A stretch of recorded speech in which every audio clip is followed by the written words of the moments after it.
Hey, everybody, welcome back to Silver and Black today, an Odyssey Sports original podcast. We cover the Las Vegas Raiders. Thanks for being with us. We had last week off, didn't have a full show. We're back this week. NFL Combine in full force up in Indianapolis. Also, lots of Raider news. We're going to get to that as well. Scott Gulbransen, along with my co-host Moe Moton. Mo's a senior NFL writer at Bleacher Report, covering the entire NFL. He also covers the Raiders on sportsnot.com, where you can also find my work. And do us a favor, make sure you follow Mo on x.com at Moe Moton, Moemoton. I am at LV Gully, the show SNB Today. And a reminder, our video brought to you by our good friends at BetUS, where you can get 150% sign-up bonus. That's right, giving you a bonus, baby. YouTube 150 is the promo code. If you go sign up, get an account at BetUS to bet whatever you're into right now. Baseball's coming around the bend. You have basketball, NBA. We're getting close down to crunch time. You have hockey. You have college basketball. March Madness is around the corner. Don't miss out. 150% sign-up bonus up to $2,000 using that promo code YouTube 150. All right, stuff going on. We can talk about the Combine is underway in Indianapolis. And Mo, we have to remind everybody, this is our warning. You know, sometimes you watch local news and there's some kind of violent thing on news and they say this might be disturbing to some viewers. Well, to our listeners and viewers, Mo, we have to remind everybody it's lying season, right? Tell everybody about lying season. Well, what goes on at this point in the off season, there are a lot of rumors out there.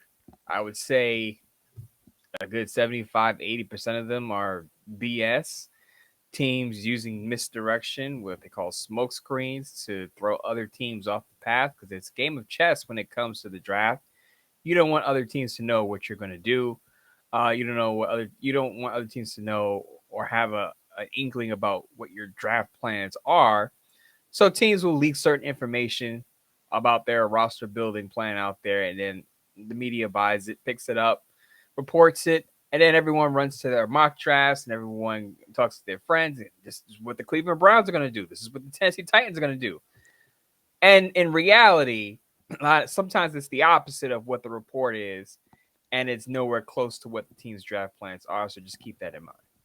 Yeah, and sometimes sometimes these things come out and there's some truth to them. There's some nuggets there, and we're going to talk about obviously the Matthew Stafford thing, which has so many different angles, especially with our good friend, and he's a good friend of mine, Jordan Schultz, and the Rappaport, whatever you want to call it, altercation, all this stuff, which was related. It's so funny because not a lot of drama around the Raiders as far as the Raiders creating the drama. But there's drama around the Raiders nonetheless because of the Matthew Stafford rumors and reports out there. So we'll get to that in a second. But the thing that I always, and I say this too, because I had, unbelievably, there's some people out there who are absolutely convinced that Aiden O'Connell is the answer at quarterback. Now, he's had 2 seasons in the NFL, 16 starts. He's 8-8 in those starts. And people are telling me, no, he's the guy. Okay. I don't get it, using all kinds of weird logic. And then we see the press conferences. Now, I'm not saying don't get excited when you see Pete Carroll and his energy and you see John Spytek, who really didn't say much. It was a pretty standard press conference. Nothing, like jumped out at you like, wow. But people try to find these nuggets and try to find support for what they want to happen or believe to happen. But these press conferences, Mo, they are fluff. Right? They're out there. They're doing their duty to help out the reporters and all the folks in Indy who are there to cover it.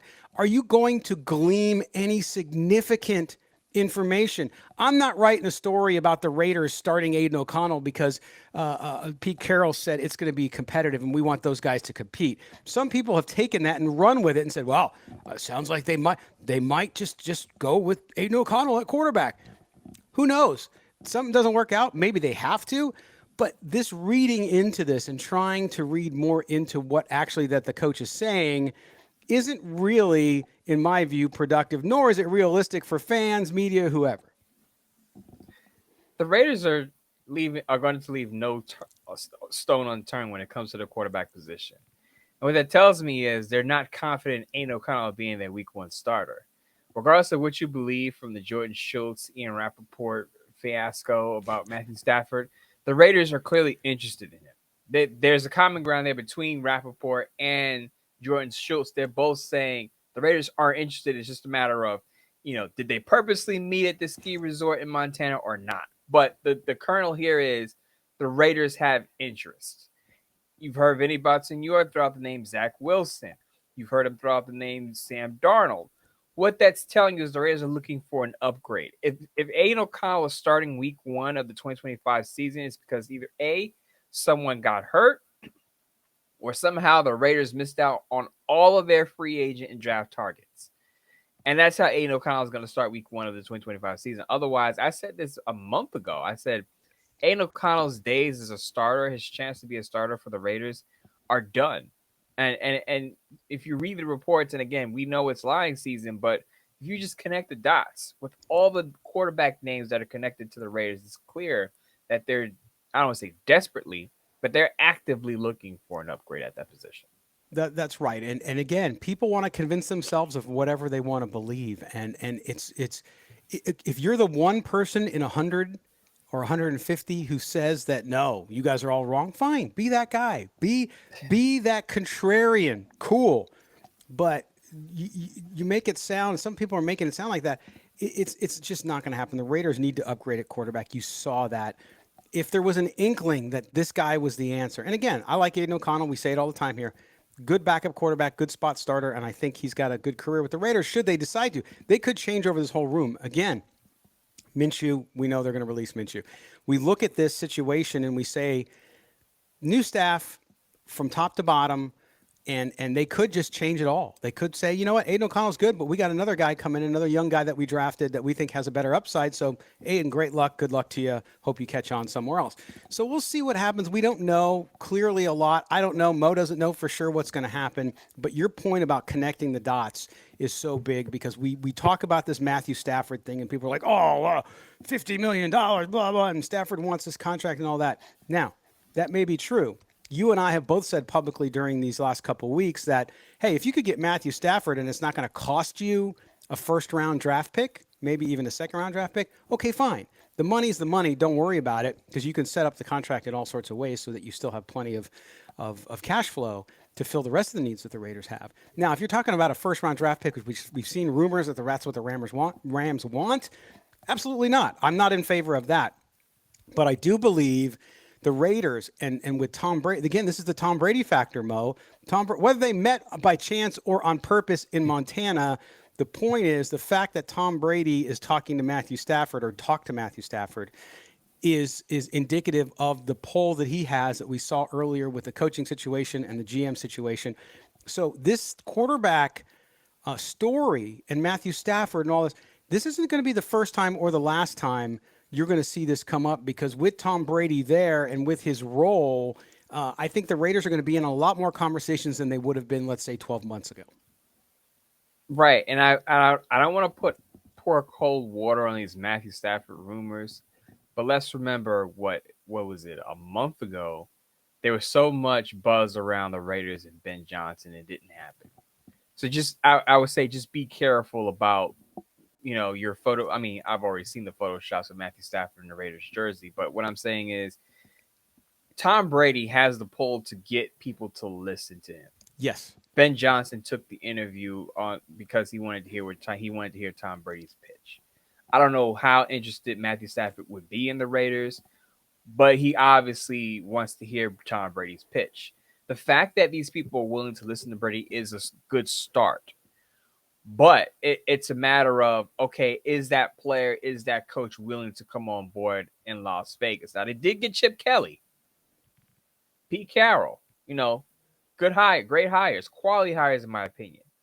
But I would say if you want Matthew Stafford, if you're a Raider fan who wants Matthew Stafford, and I would understand why he can still play at a high level even at 37 years old, just be cautiously optimistic about it because a talk with Tom Brady doesn't necessarily mean that he's strongly interested because I'm of the belief that the Rams will ultimately re-sign Matthew Stafford. The fact that the Rams gave Stafford permission to speak to other teams, allows the Rams to gauge his market, say, okay, this team is willing to pay you 45, 50 million. We'll see how that matches up to what we want to pay you, and we'll come to a middle ground possibly, because I just don't see a playoff team that was a few plays away from the NFC Championship game trading away their starting quarterback, again, who's still playing at a high level. Yeah, and who's behind him? Jimmy Garoppolo. So there you go. And so listen, where there's smoke, there's some fire, but that fire could just be a little bit of kindling, right? A little Yeah. tiny little spark doesn't mean that it's going to grow into a full fire. And I agree with you. I think he ends up back with the Rams. But I think the point here is the Rams are setting that market, are waiting to see what the market is, and the Raiders are having conversations, right? They need to find a solution at quarterback. We know and we hope that they will draft one, if not more, quarterbacks in this draft, wherever they draft them, young quarterbacks for development purposes, and to find that guy that you want for a long term, or as they say, when you adopt a dog, your lifelong partner, right? Your lifelong friend that you want in the building. So we'll see what they do there. But again, I think this brings back to the Tom Brady situation and what it's done, and what's happening there and how they're moving, right? So that, as a Raider fan, I think, to me, the biggest takeaway here is not even the names, not the people, the players specifically, Mo, but the fact that the Raiders are having these conversations and they're in on those conversations.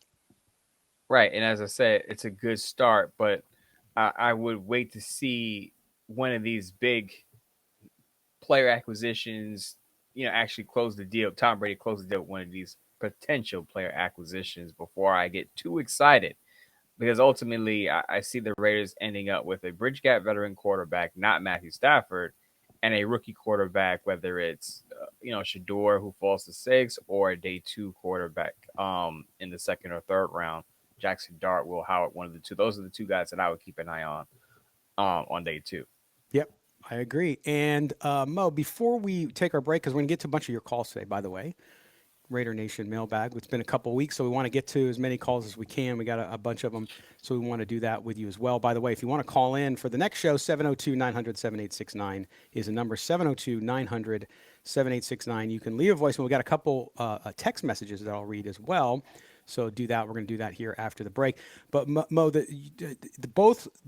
John Spytek and Pete Carroll talked about the priority of signing the free agent players that the Raiders have, that they still have in their plans. We don't know exactly everybody who that is, but we do know they signed Isaiah Palomao, which was a good, I think, a signing there, which to me tells you Marcus Epps is on the way out there, but also they have Malcolm Koonce.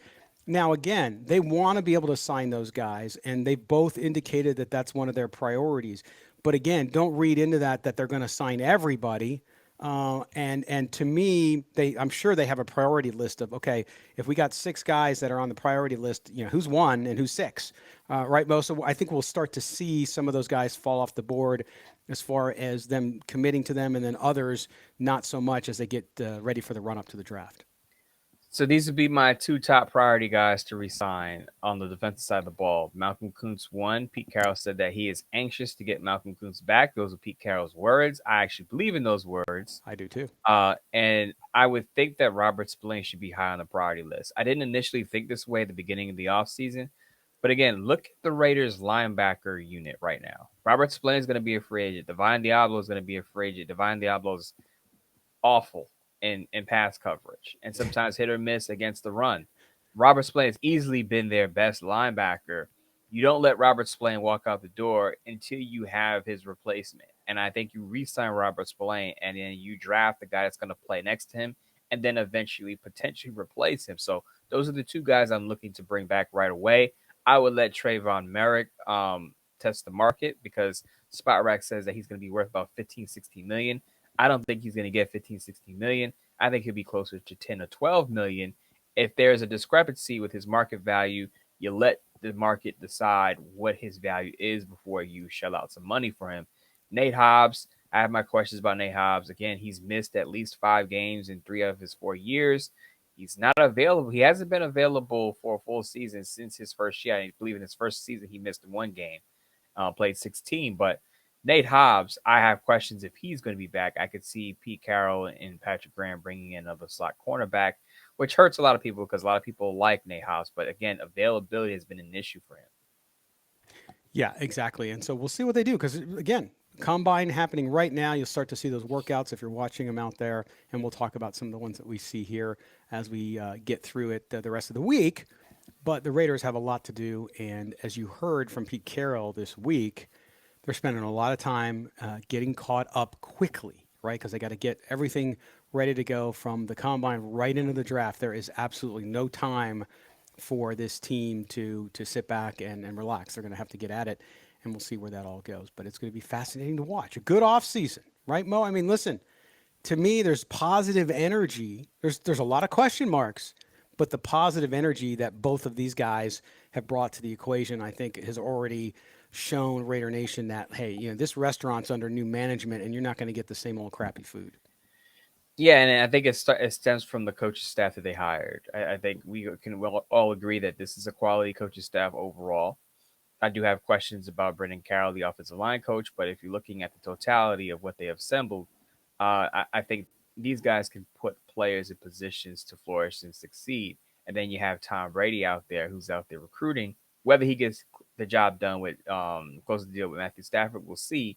But nonetheless, there are going to be quarterbacks out there who are going to say, I want to be a part of what Tom Brady is selling.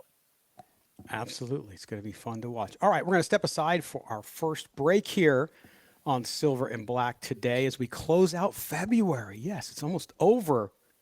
One more day. One more day in this short month, and then we're into March, man. The draft is only a month and a half away. Oh my gosh, it's coming up quick. So no rest for everyone related to Raider Nation. When we get back, we're going to take your phone calls, see what you have to say. How's the mood out there? I think the mood's pretty dang positive. So we're going to hear what you have to say on the Raider Nation mailbag coming up after the break. This is Silver and Black today, an Odyssey Sports original podcast. Scott and Mo with you. Our video brought to you by the great people over at BetUS. Don't go anywhere. All right, Raider Nation, it's Scott Gulbransen from Silver and Black today, and we've been telling you all year about BetUS, our partners over there. They sponsor our video here, but not only that, it's a great place to bet on your sports. Are you playing some action? If you're playing some action, what are you waiting for? Check out BetUS. Doesn't matter what you're into. Obviously, football season over now, but we got March Madness, we got NBA playoffs, baseball's around the corner. I love betting baseball. I kind of wait until May, till the pitchers get a little more dialed in. I love betting on the pitchers, but you got to go over and check our friends out at BetUS because not only do they have great opportunity there to bet on just anything you want, all the sports you can think of, every single sport, including martial arts, MMA, boxing, NASCAR, even rugby. Yes, I had sons who played rugby, love doing rugby. You can bet on darts. Can you believe this? Darts and surfing, you name it, even politics and snooker. Okay, tell me what snooker is. But nonetheless, you can do that. They also have a great online casino. I'm into the ponies, by the way. I love horse racing. My wife's family has heritage in horse racing. So you have opportunity there to go check it out as well. So get over there, get to their sports book, get ready to get a special bonus. That's right. If you are a Silver and Black Today viewer or listener, guess what? You get 150% sign-up bonus. All you got to do is use the promo code YouTube150. That's YouTube150. That's right. They are very generous. Up to $2,000, you make your deposit, and they're going to give you that 150% sign-up bonus. Again, the promo code is YouTube150. That's YouTube150. BetUS, where the game begins. All right, welcome back, everybody. It is time for segment number 2 here on this Thursday edition of Silver and Black today. Hope you're having a good Thursday. Man, one more day, Friday. The weekend's coming up. Mo, big weekend plans? What's going on? Not much. I'm going to be watching the underwear Olympics.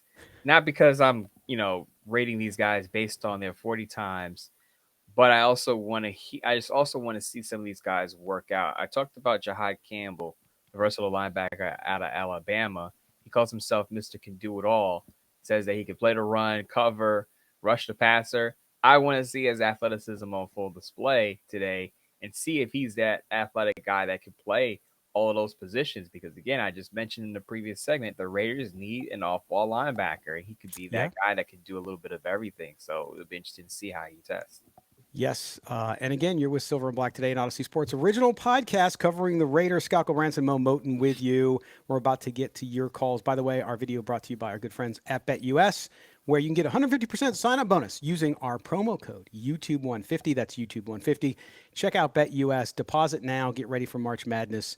And we certainly thank them for doing that. Speaking of Underwear Olympics, I'm looking forward to Mo, remember I've never done a full mock draft as far as professionally writing. I did one last week. And in the third round, I had them picking Kevin Winston Jr., the safety out of Penn State. I'm looking forward. He's coming off that injury. He only played 2 games last year. So he's one of the guys that I'm looking forward to watching to see if that spark is there. Because before he got injured last year at Penn State, he was considered a top 45 pick. So here's a guy, I think, from a value perspective, you could really look at for that defensive backfield. Like you said, they also need linebacker. There's so many different directions the Raiders can go. And starting next week, we get past this combine, we're going to start to break down some of these positions and talk about some of the guys we've seen as we get the run up to the draft. So stay with us for that. All right, Mo, let's get to these callers who've waited 2 weeks to really, call in and tell us what they have to think. We're going to start out with our good friend. We don't want our good friend MDM out in Hawaii to get too worried that his call's not going to make it on. So we're going to do him first. My man, here he is. Hey, aloha, Scott and Mo. This is MDM calling from Hawaii. And just want to make a couple points. First off, let's talk quarterback. Everybody's talking quarterback. Rumors are everywhere. We want this guy. We want that guy. The latest thing is we were looking at Matthew Stafford. And I'm not sure how realistic that is, because it's been reported he wants $50 million. It's being reported the Rams want decent draft compensation, and I just don't think that makes any sense. And I want to, I know it's a different position, but I'm thinking Devontae Adams, because yes, he's a wide receiver that doesn't have the effect of a team on a team a quarterback does, but it's a similar situation. Like, we're trying to go all in for next year, and yes, we want to win now.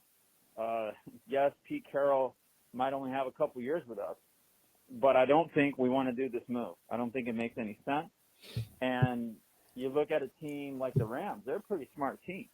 They got some good people in their organization. If they're looking to, trade Stafford, they're probably trying to get rid of him a year early instead of a year late. And I caution the cautionary tale of Kirk Cousins, how good he looked the year before last. And he looked good at the beginning of last year. And all of a sudden he just kind of dropped off, and then Panic's got a shot.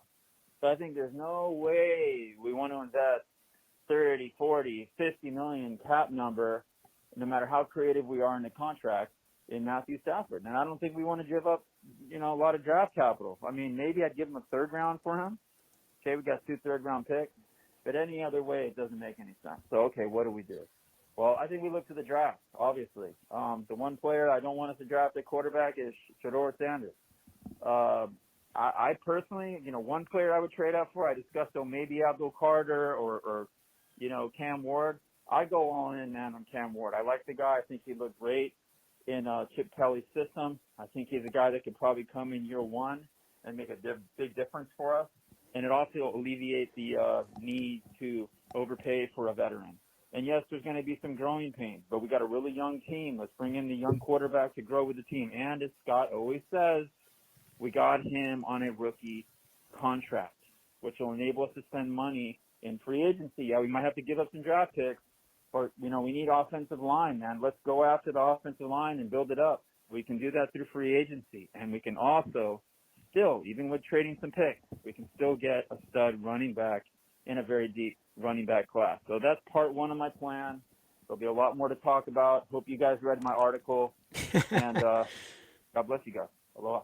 All right, MDM, thanks, man. God bless you, too. We appreciate that very much. Mo, I don't think people look at this as an and or an or. You can do both things simultaneously. And you're talking about, listen, Stafford made $40 million this year. So the $50 million that you're hearing out there that he wants puts him in the same category as Jalen Hurts, Kyler Murray, Justin Herbert's at 52, Lamar Jackson's at 52, Jared Goff's at 53. So I look at this and I say to myself, and I agree with MDM, and you and I just discussed it in the previous segment, I don't want to give up too much. I'm not giving up a number one first round draft pick for Matthew Stafford. But just because you went out and got Matthew Stafford, pay him on a 2 or 3 year deal, and then you go draft a young quarterback too. There's nothing wrong with that. It's not like you're going to go win the Super Bowl next year, but with a quarterback back there, and then let's say you do, which some people hate the mock that I did, and also obviously Mel Kiper agreed, Ashton Genty at number 6 or whoever they pick at number 6. Suddenly you have a team that is a playoff contender, meaning a wild card type team if you have the right quarterback back there. So I don't disagree with anything you said, building the line and all that. We got to build the trenches. At the same time, you can have parallel tracks here, Mo. Right. The one hang up for me with the Stafford rumor is, and MDM said it, is the draft pick. Absolutely. The contract, you can manipulate the contract in so many ways. If he retires, you can recoup a lot of money. It could be a conditional pick, or you could there's so many ways you could protect yourself with the money. And the Raiders are going to have over $99 million of cap space anyway. Now, cash is also important here, but the reason I'm not giving up pick 6 is because pick 6 could be a quarterback. Right. I know MDM doesn't like Shedeur Sanders, but I'm sure if Shedeur Sanders were there at 6, the Raiders would prefer to have Shedeur Sanders because he could be their future. What if Abdul Carter slips after news about his stress fracture in his foot? Now, they're saying that it's not advisable for him to have surgery, but who knows? You just never know. The draft is very unpredictable, and the Raiders can get a quality player at 6, and that's why I'm not giving up pick 6 for Matthew Stafford, who, by the way, has played through injuries. And I say this all the time. As you get older in the NFL, it gets harder to play through injuries and you don't get healthier. So the Rams, I read why the Rams are a bit hesitant to pay Matthew Stafford. It's because, one, they have questions about his long-term viability, obviously, because he's 37 and he contemplated retirement this offseason. And 2, they're not sure about his durability. Now, he hasn't missed too many games in recent seasons, but the fact that he's been playing through injuries and been banged up, again, it gets harder as you age. So let's say the Raiders acquire Matthew Stafford. What if he gets banged up early in the season and all of a sudden now you have a guy who's close to retirement and is missing some games? You have to factor that into a potential deal. And that's why, again, I'm not giving up a first-round pick.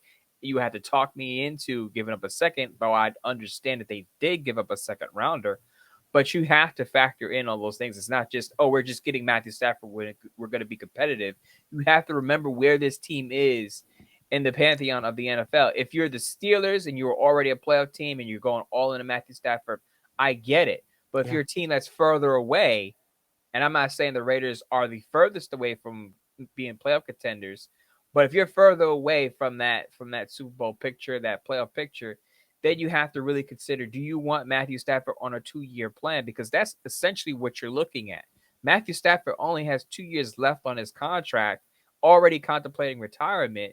You're saying we're going all in on these 2 years. And I don't think the Raiders are close enough right now to put all of that into Matthew Stafford and get the most out of a deal like that. I agree. And the one thing, too, that MDM said there, and it's interesting because it's a bargaining I see with fans, which is, well, look what happened with Kirk Cousins. He looked good. And so there's always risk when you sign a player, especially a veteran player, to your point, with all the points about age and injury and all that, that something could go wrong. There's no for sures in life. There's no guarantees. So to me, it's like you either like the upside or you don't. It doesn't have to be this big, well, what if this happens? What if, you just don't know. And that goes with a young player, too. You can get a young player, and suddenly they have injury, and they can't play either. So it happens either way. But MDM, thanks for the call, man. We certainly appreciate it. Good stuff. All right, now we're going out to Raider Rube. Here he is. Hey, guys. This is Raider Rube in Fargo, North Dakota. So you want us to comment about your mock draft, Scott. It was fine. Mock drafts are mock drafts. Anyone predict Michael Penix to the Falcons? Anyone have a mock draft with Brock Bowers to the Raiders? Mock drafts are just for entertainment. Nobody should get excited. Nobody should get angry about a mock draft. Do I love your mock draft? It's okay. Ashton Genty makes sense if we do make that Matt Stafford deal, or Sam Darnold, because we're going to want blue chip franchise-level offensive players. So it makes sense. If we don't get one of those guys, then Sam Darnold, Matt Stafford, then, yeah, we're going to have to look at getting Shedeur Sanders or Cam Ward probably pretty aggressively. So that's mock drafts really don't make a lot of sense until after we see what the Raiders do in free agency, who we sign, who we don't. So I don't get too worked up. Nobody should get worked up about any mock draft, but especially before free agency has a chance to kick in. So that's kind of where I'm at. The biggest thing I have with your mock draft is Will Howard, second round. Maybe he goes in the second round, but my thought process, and I'm just a rube, I don't think if you're taking a quarterback outside of the first round, he's a franchise quarterback. Maybe he's a franchise quarterback. You're taking a flyer, but he's not a franchise quarterback. Dylan Gabriel, he's probably fourth or fifth round. Will Howard's a third rounder. I'm not wasting my time this year on a quarterback if I have Stafford or Darnold. I'll wait till next year and draft my future guy. I'm not wasting it on these guys, not least unless you can find Will Howard in the fourth round or Gabriel in the fifth round, something like that. But I'm not wasting a quarterback in the second round. I don't care if it's even Jackson Dart, who's probably going to go in the first round. That's where I'm at on it. Otherwise, decent mock draft. I liked a lot of the other picks. I hope we come away with at least 2 running backs in this draft and sign a third one as an undrafted free agent, because that running back room needs to be revamped. Talk to you guys later. Thanks. All right, Raider Rube, good call, man. I appreciate that very, very much. And you're right about mock drafts. Mo and I talk about it on the show all the time. That's the first one I've ever done, a full mock, as far as professionally. So it's a lot of work for stuff that you don't know. There's so many unknowns to your point about free agency. And I agree with you on the quarterback situation, what happens there. I disagree on Will Howard, okay? So I don't think taking a quarterback in the second round is a bad thing. And to say Will Howard won't be a franchise quarterback, I don't know. And again, the way I set up my mock draft, Mo, was really not just, hey, these are the best players available and this is the needs of the Raiders. It also, I really put a lot of time into Chip Kelly's system, what Chip Kelly likes, into what Pete Carroll has done, what John Spytek has done in the past. And you look at that and you see a guy like Will Howard, which I don't think Will Howard's going to go to the third or fourth round. Just don't think it happens. But if you see him there and you know his system, you know Chip Kelly just won a national championship with him, it makes sense if they can't address a young quarterback in the first round. Not to say that, because so many things, as you said, Rube, so many things can change between now and then, including in the draft. The first 6 picks in the draft could go completely different than anybody thinks, and that changes your whole perspective. So, yes, it's a guessing game. It's for entertainment purposes. But, Mo, tell me what you think about his comments there about the quarterback specifically. Well, I'll start with the thing about mock drafts. I think when you're doing mock drafts at this point in the offseason, it's just an exercise for the writer to familiarize themselves with certain prospects. Exactly. Because I say this all the time, the needs are going to change. Free agency hasn't happened yet. Teams are going to fill needs in free agency. So the mock draft projections and forecasts are going to change after free agency. And that's why I don't do mock drafts before free agency, unless I'm just trying to familiarize myself with certain prospects or who might be available in certain spots. Now, as far as the quarterback comments are concerned, I would take a quarterback in the third round if I'm the Raiders. And the Raiders are going to have 2 third-round picks. Remember, because of the trade involving Devontae Adams with the Jets. So you can use one of those third-round picks. Let's say Will Howard is available in the third. I would take a shot with Will Howard, assuming that Chip Kelly is on board with it. As you just pointed out, just won a natty with Will Howard. It makes sense. He knows the system. He has a ton of collegiate experience, so he can, if you need him to, possibly plug right in and he could play right away. I would also consider Jackson Dart in the second round, not the first. A lot of people would take Jackson Dart in the first round. There were people out there saying they would take Jackson Dart at 6. Absolutely not. Dart at the earliest for me, second round, Will Howard, third round.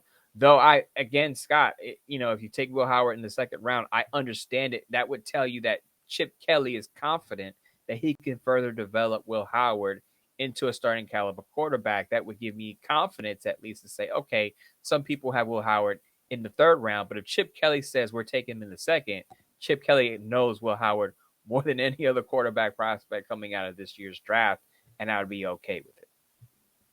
All right, there you go. All right, good call, Rube. I appreciate it, as always. Now we got to Raider Rob in San Diego. Scott and Mo, Raider Rob, calling you from San Diego. What's up, guys? I want to talk about Matthew Stafford noise. I am all for it. I think if we get Stafford, he gets plenty in the tank. I think it makes us immediate contenders. We get Stafford, we draft the best guard in the second round. That bolsters our line. We could maybe get a Will Howard or one of those, maybe the 4th best quarterback in the draft, something like that. Let him sit for a year. Maybe if Milroe's available. I'm also seeing these mocks about Shedeur Sanders being available at 6. Do you guys buy that? Because I'm not buying it. There's three teams that are quarterback needy ahead of us. There's no way that I just don't see it being available. Let me know what you guys think about that. I love the whole Stafford noise. If we don't bring in Stafford, I think a good bridge guy would also be Marcus Mariota. He has he'd be cheap. He has plenty tread left on his tires. And, he has the history with Chip Kelly. Chip Kelly said he's the most talented player he's ever coached. So that would be nice. Justin Fields, I'm all for that as well. Let me know what you guys think. Mo, if you could put your Nostradamus hat on, what are your predictions on the QB situation? All right, thanks, guys. Love to hear from what you're seeing. See you later. Raider Rob is out of here. All right, there's Rob and Mo. I'll let you go. He wants you to put on your Nostradamus turban and tell us at quarterback. Give us your right now. Of course, we again, as you said, so much going on. We don't know. Start with the Shedeur Sanders thing, though. We've heard he's falling in the draft, which could be true, could not be true. Again, people put stories out there because they want to throw you off the scent. It's lying season when it comes to Shedeur Sanders being at 6, in my opinion, because as he pointed out, there are a few quarterback needy teams ahead of the Raiders in the order. I think the Titans are going Cam Ward number 1 overall. And then I think Shedeur Sanders goes to potentially the Giants, or I think a team could trade up for Shedeur Sanders. I know that sounds like blasphemy because a lot of people say, I wouldn't trade up for any quarterback in this draft except Cam Ward. Desperate teams, quarterback needy teams do desperate things.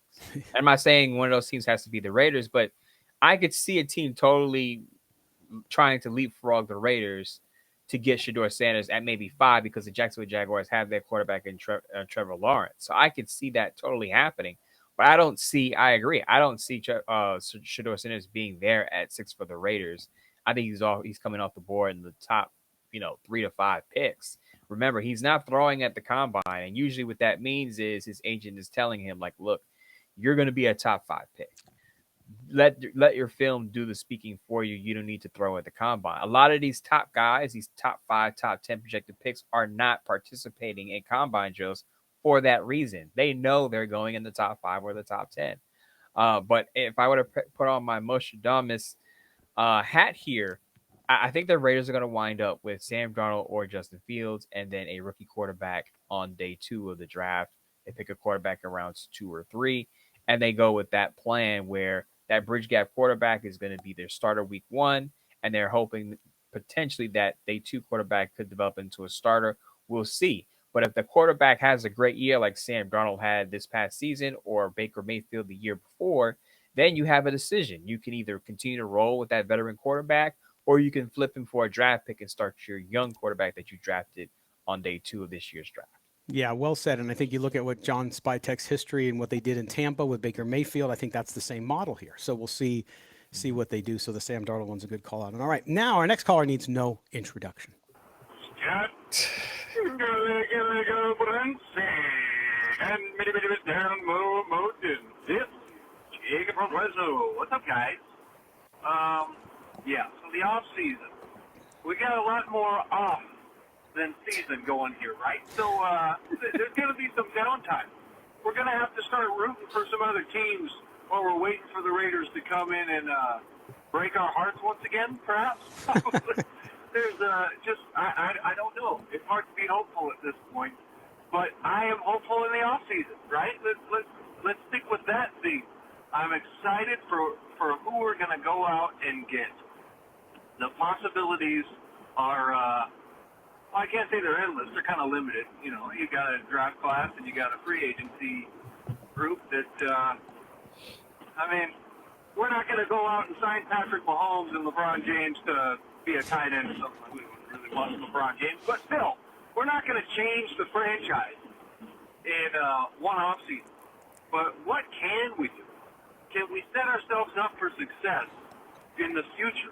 Can we, rather than go out and get a guy like LaMarcus Joyner at safety, can we, rather than go out and get a guy like Tyreek Williams at wide receiver, can we, rather than go out and get the next, I can't even think, all of these subpar players, veteran players who are fillers, that we got in the past. Rather than doing that, can we go out on a limb and find somebody who could come into the Raiders franchise, be a difference maker, and be a player for the next 4 to 5 years? Can we do that? Can we strike gold again with the next Robert Spillane? Can we retain a few players like maybe a Trayvon Merrick? And can we go into the draft and get a guy who is a guy, a quarterback guy, like, I don't know, a Shedeur Sanders, who I'm pretty fond of. Or maybe we take a swing in the first round on a position player, and, I don't know, Jackson Dart later in the first round, or the second if he's there. He probably won't be at this point. The hype is real, guys. I appreciate you. I'm going to run out of time. Go Raiders. There we go. Jacob, all over the place there. He sounded like a minister there. I felt like I was in the pews, man, for a minute there. But I think what I heard from you, Jacob, and Mo, tell me if you heard the same thing. And this is what I think the answer is. You're not going to get from 1 to 100 overnight. So I think your cautious optimism there, Jacob, or your feelings of I'm not sure, are accurate. But Mo, what I think you could, as a Raider fan, as a member of Raider Nation, what you could take solace is if the Raiders execute a well-crafted draft where they get talent, they get better at spots where they have needs, and then they also, in between that time, address some of those needs with free agents. Okay, so you're going to look at them, and I understand what he's saying. LaMarcus Joyner, some of these guys who are past their prime, you might still get some of those role fillers for a while, but this, when you start to see progress and you look at it and you say, that makes sense, that makes sense, that makes us better, that makes us better. Now we got some young players on those rookie contracts. I think, to me, if you feel that momentum going that way, as a Raider fan, you can go into the season saying, okay, we're not from 4 wins to Super Bowl, but we are from 4 wins to I have a lot higher expectations for this team to be in contention for 8, 9, 10 wins. Yeah, so I think the way I took Jacob's call is he's looking for the Raiders to potentially get those underrated bargain bin type of free agent pickups. Guys who, like he said, like LaMarcus Joyner and Tyrell Williams, who weren't necessarily, Pro Bowl, all-pro players in recent years, but they turned into pretty decent stars for at least, a short period of time. And I think the Raiders can absolutely do that. They're going to have the ammunition to take a lot of swings. Again, over $99 million in cap space. And if you're listening to Pete Carroll over these past few weeks, he's saying, look, we're going to go for it. We're going to try to compete. We're going to try to get better right now. You would assume that they're going to take a lot of swings with the cap space that they have. And they should be able to get some quality free agents out of that group. I'm not saying they're all going to hit, but I think they're going to have a few bargain bin guys who you're like looking back at, oh, wow, he actually had his best years with the Raiders. I think they're going to pick up a quality top free agent or two at a position. I would hope it's at the guard position and potentially at linebacker if they resign Robert Spillane, or at safety if they let Trayvon Merrick walk. They could spend money at those positions and get starters there. So we'll find out. We'll see. Now, the quarterback position, obviously a lot harder. Again, I don't think Shedeur is going to be there at 6. But let's say the Raiders moved up from 6 to 4 to get Shedeur Sanders, and they didn't give up a first-round pick in 2026 to get there. I'd be okay with that, because I'm of the belief that if you think a certain quarterback is the guy, go get your guy, whoever it is. Even if the fans disagree and they don't like Shedeur Sanders, if you think Shedeur Sanders is that guy and you want to be your franchise quarterback and you think you have what it takes to support him and you want to move up from 6 to 4, go for it. Because I don't like the idea, Scott, really quick. I don't like the idea of people saying, oh, wait till next year. I felt like as a Raider fan, we're always saying, oh, just wait till next year. I remember the CJ Stroud year. Oh, wait till next year. We'll get our quarterback. Stop kicking the can down the road. Get the quarterback. Especially at that position. Right. Get the quarterback if you feel he's the guy and move forward with that guy. Right. 100%. Well said. All right. We're going to move on now to our good friend in the Poconos, I think. No, is that in the Poconos? Dave Casper the Ghost, or is he up in upstate? Hudson Valley. Can't remember. He's somewhere up there. But we're going to go to our good buddy Dave Casper the Ghost. Here he is. Hey guys, a long time no speak. Dave Casper, the Ghost from upstate New York. Upstate, there you go. See? Now that the season is well over and we're moving into free agency and the draft talk, I just wanted to throw my 2 cents in about their quarterback situation. I've been watching Moe's live stream Mondays through Wednesdays, and I think it was last night he was talking about Matthew Stafford and quarterbacks positions. I just want to throw my 2 cents in. I would not trade anything. I would not trade a second rounder for Matthew Stafford. I think that's what Mo said he would go no higher than that. I certainly wouldn't give up a number one. I wouldn't give up a number two. He's 37 years old and he maybe has 2 years left. I would give a 3 and a 5, a 3 and a 6, 3 and a player like AOC if Sean McVay liked him as a potential quarterback, a 3 and a 5, maybe a 3 and a future 4. I would not give up a 2 for Stafford. That being said, I think he would catapult this team. I think he would be a great signing for 2-3 years.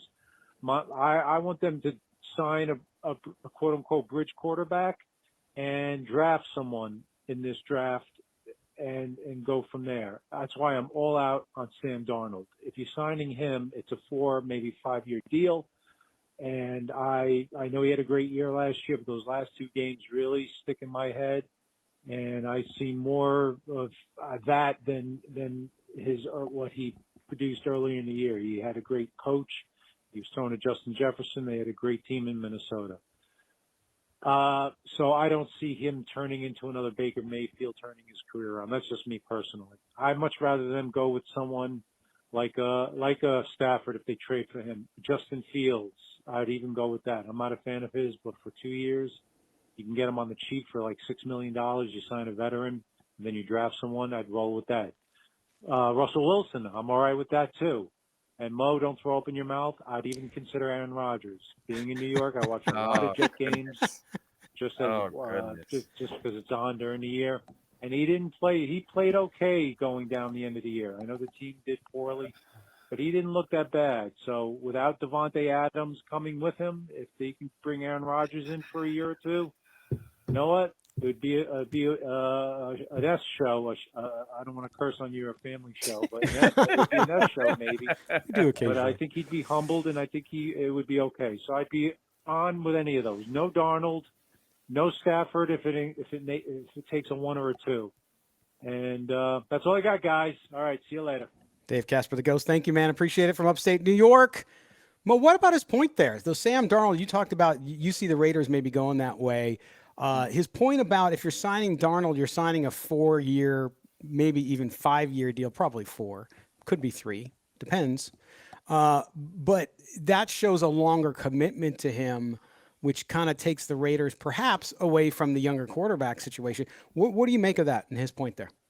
I would push back just a little bit there. I would, even if you sign Sam Darnold to, let's say you sign Sam Darnold to a 4-year, $160 million deal. Half of Raider Nation would lose their minds because they would say that's way too much for Sam Darnold. He's had one good season with a great supporting cast in Minnesota. He's not going to put up those numbers in Las Vegas in his first year. I agree with that.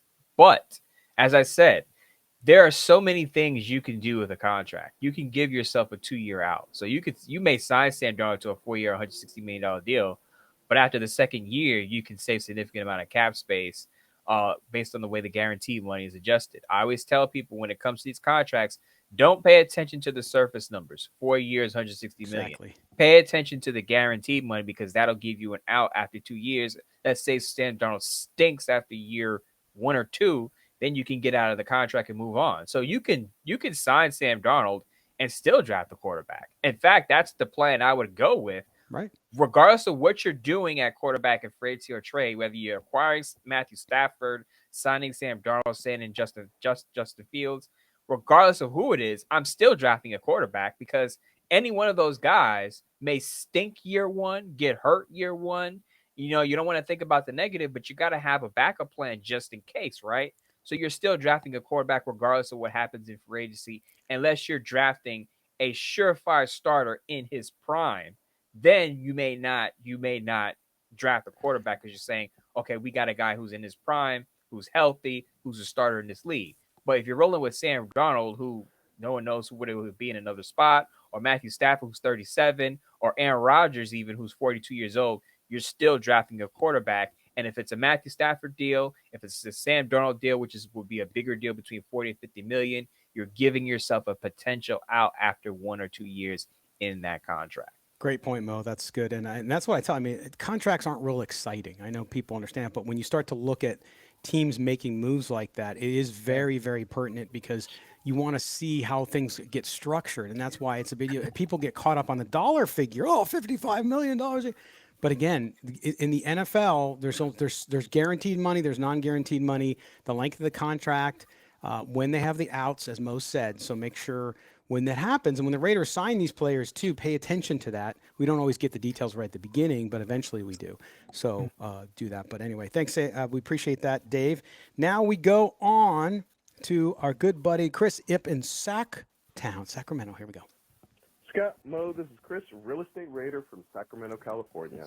This is the first time calling in, and I'm battling the flu, so please bear with me. My question is how do you think the relationship between Pete Carroll and Patrick Graham will be? I haven't compared film, but I'm assuming their systems are at least a little bit different. And with Carroll's personality being so, let's say, prevalent, as you can see by the Pete Carroll and John Spytek news conference, and PG and what seems to be a little more of a subdued personality, do you think Pete will give PG the freedom he needs to run the defense without stepping on his toes, A? B, if the D goes through a little bit of a bad stretch, do you think Pete will have a quick trigger and want to take over? And then C, during the draft, do you think Pete will want to draft his own type of players rather than PG's type of players? I do understand that we probably won't be able to tell any of this until the season starts at least, but I was hoping Nostradamus can give a few of his predictions, and Scott, Charger fan Gulbransen, can give some outside perspective. Mo, Scott, you two are two of the best in the business. I very much appreciate you. Listen to you every single time. Chris, real estate raider from Sacktown, out. All right, there's Chris, real estate raider. That's the first real estate raider I've had.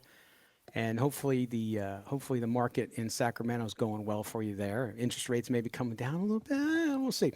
But nonetheless, good points there because you see, I mean, look, Pete Carroll, no matter what you think of him individually, he's a legend, right? He's got ultimate respect. You saw at the Combine, every national outlet did an interview with Pete Carroll. Like, he is the guy. He's won a Super Bowl. He's a defensive-minded coach. The Legion of Boom is the Legion of Boom. Everybody knows about them. So, Mo, when you think about how that relationship's going to work, clearly Patrick Graham agreed to come back to the Raiders under Pete Carroll, so he knows who the boss is and clearly thinks that he can work with them. But how do you see that working? How do you see those two working together symbiotically to make this Raiders defense one of its biggest strengths? So 2 things. Anytime a head coach comes in, he's going to want to put his expertise stamp on it, whether it's on the offensive side of the ball or defensive side of the ball, whether he's calling plays or not. That's number one. So you're going to have some of Pete Carroll's influence in some of the players that the Raiders are going to draft.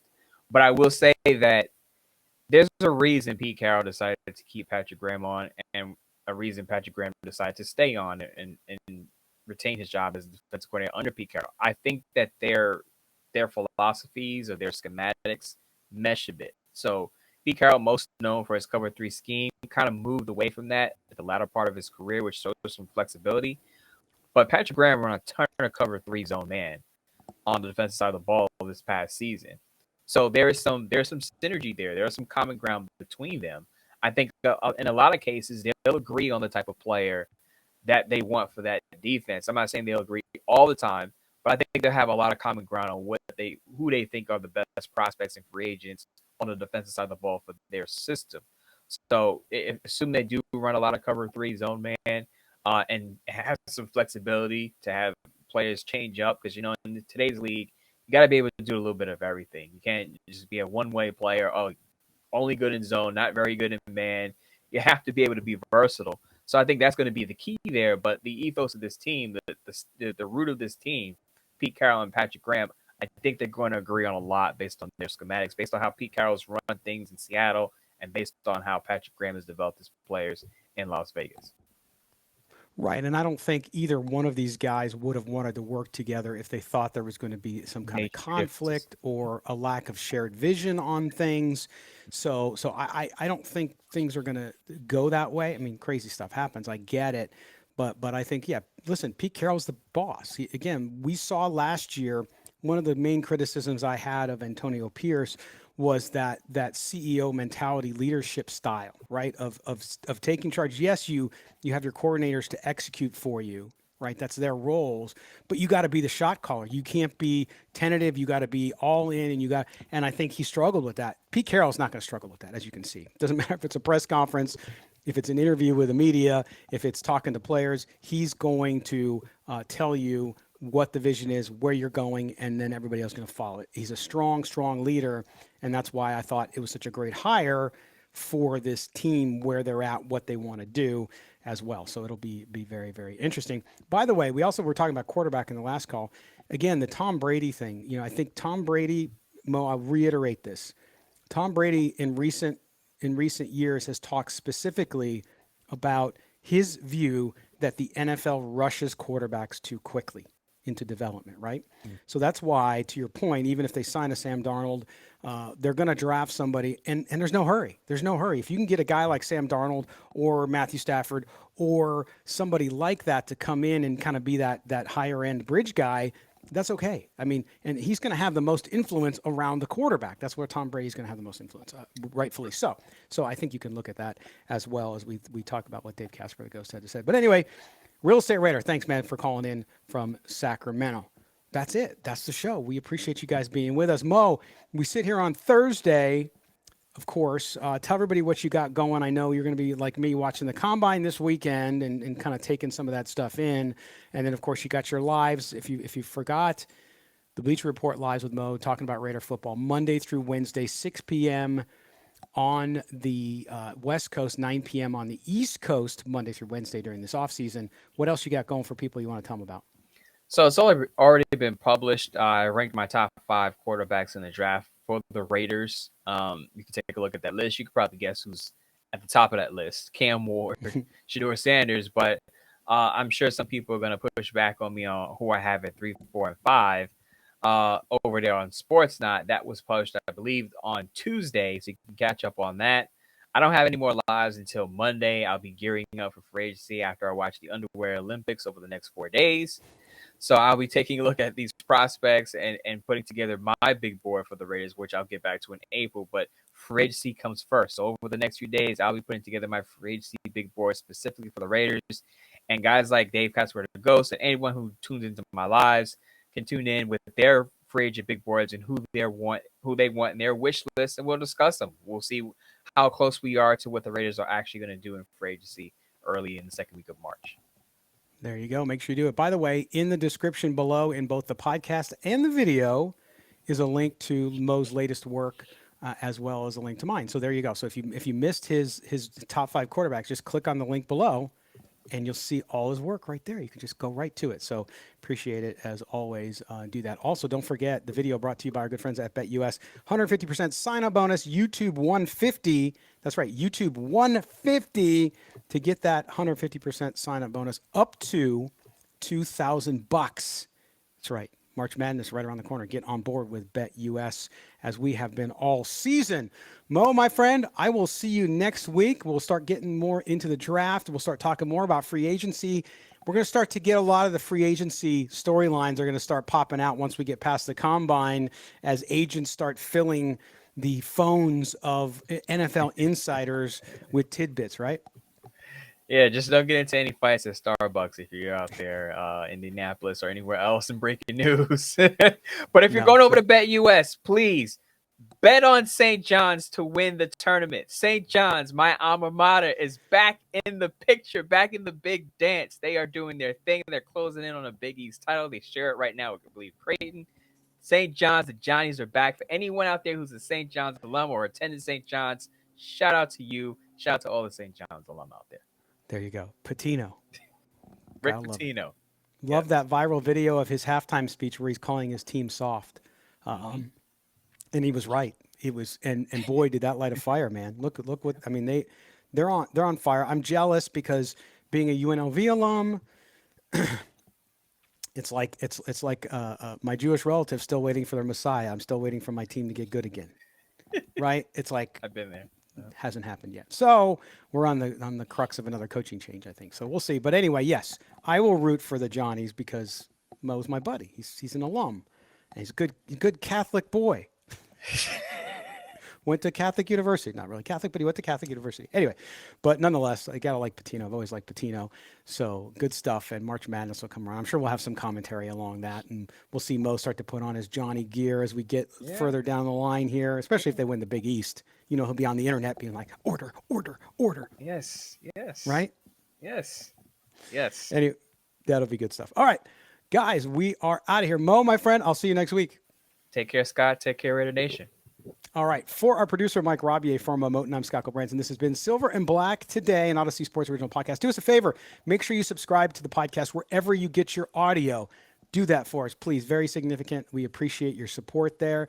Also, don't forget to rate and review.